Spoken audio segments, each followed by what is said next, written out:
ಅವರ ಉದಯರವಿ ಎಂಬ ಮನೆಯನ್ನು ಸಂಗ್ರಹಾಲಯ ಮಾಡುವ ಬಗ್ಗೆ ಚಿಂತನೆ ನಡೆಸಿದ್ದು, ಕುಪ್ಪಳ್ಳಿಯಲ್ಲಿರುವ ಮನೆಯಂತೆ ಮೈಸೂರಿನಲ್ಲಿಯೂ ಕೂಡ ಉದಯರವಿ ಎಂಬ ಕುವೆಂಪು ನಗರದ ಮನೆಯನ್ನು ಸಂಗ್ರಹಾಲಯವನ್ನು ಮಾಡಿ ಅಲ್ಲಿ ಅವರು ಬಳಸುತ್ತಿದ್ದ ಪುಸ್ತಕ ಕೃತಿಗಳ ಪ್ರತಿ ಹಲವಾರು ವಸ್ತುಗಳನ್ನು ಪ್ರದರ್ಶನಕ್ಕೆ ಇಡಲಾಗುತ್ತದೆ ಎಂದು 2026 ಡಿಸೆಂಬರ್ 29ರಂದು ಪ್ರಾರಂಭವಾಗುತ್ತದೆ ಎಂದು ಅವರು ತಿಳಿಸಿದರು.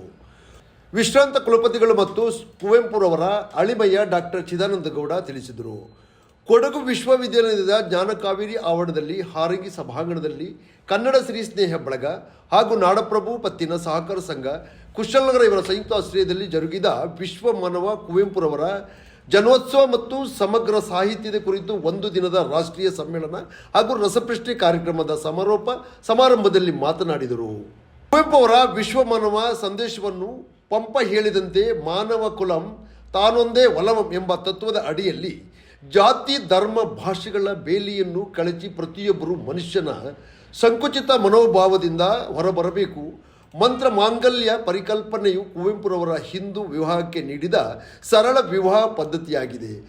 ಇಂದಿನ ಸಮಾಜದಲ್ಲಿ ಪೋಷಕರು ಆಡಂಬರದ ವಿವಾಹಕ್ಕೆ ಸಿಲುಕಿ ತಮ್ಮ ಜೀವನವನ್ನು ಕೇವಲ ವಿವಾಹಕ್ಕೆ ಮಾಡಿದ ಸಾಲವನ್ನು ತೀರಿಸುವುದಕ್ಕೆ ಕಷ್ಟಪಡುತ್ತಿದ್ದಾರೆ. ಅಂಥವರಿಗೆ ಈ ಪರಿಕಲ್ಪನೆಯು ಒಂದು ಉತ್ತಮ ವಿಧಾನವಾಗಿದೆ ಎಂದು ಅವರು ತಿಳಿಸಿದರು.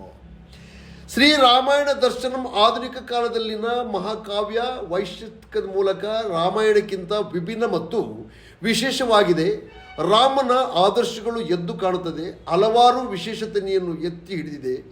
ಕುವೆಂಪು ಅವರು ಕಾಡು ಕವಿ. ತಮ್ಮ ಸಾಹಿತ್ಯದಲ್ಲಿ ಕಾಡಿನ ಮೇಲೆ ಇದ್ದಂಥ ಪ್ರೀತಿಯನ್ನು ಮತ್ತು ಆಸಕ್ತಿಯನ್ನು ತೋರ್ಪಡಿಸಿದ್ದಾರೆ ಎಂದು ಅವರು ತಿಳಿಸಿದರು.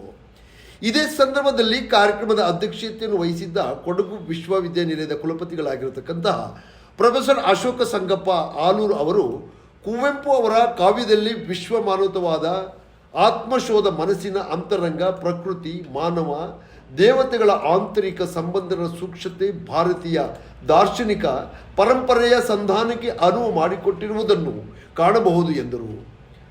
ಮಾನವ ತತ್ವದೇ ಪರಮಧರ್ಮ. ಜಾತಿ ಧರ್ಮ ಭಾಷೆಗಳ ಮೀರಿದ ಮಾನವ ಬಾಂಧವ್ಯವೇ ನಿಜವಾದ ಮೌಲ್ಯ ಎಂಬುದನ್ನು ಸಾರಿದರು. ಕುವೆಂಪು ಅವರ ಸಾಹಿತ್ಯವನ್ನು ಕೇವಲ ಮನರಂಜನೆಗಾಗಿ ಭಾವನಾತ್ಮಕ ಉದಾತ್ತತೆಗೆ ಮಾತ್ರ ಸೀಮಿತವಾಗುತ್ತದೆಯೇ ಮನುಷ್ಯದ ವಿಕಾಸ ಸಾಧನವಾಗಿ ಅರ್ಥೈಸುತ್ತದೆ ಎಂದು ಅವರು ತಿಳಿಸಿದರು.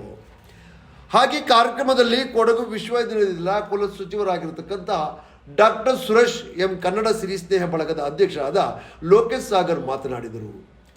ಕನ್ನಡ ಸಿರಿ ಸ್ನೇಹ ಬಳಗದ ಪದಾಧಿಕಾರಿಗಳು ಮತ್ತು ಸದಸ್ಯರು, ಕೊಡಗು ವಿವಿ ಹಿತರಕ್ಷಣಾ ಬಳಗದ ಪದಾಧಿಕಾರಿಗಳು ಮತ್ತು ಸದಸ್ಯರು, ವಿವಿಧ ವಿಭಾಗಗಳ ಬೋಧಕ ಮತ್ತು ಬೋಧಕೇತರ ಸಿಬ್ಬಂದಿ ವರ್ಗದವರು, ಸ್ನಾತಕ ಮತ್ತು ಸ್ನಾತಕೇತರ ವಿದ್ಯಾರ್ಥಿಗಳು ಉಪಸ್ಥಿತರಿದ್ದರು.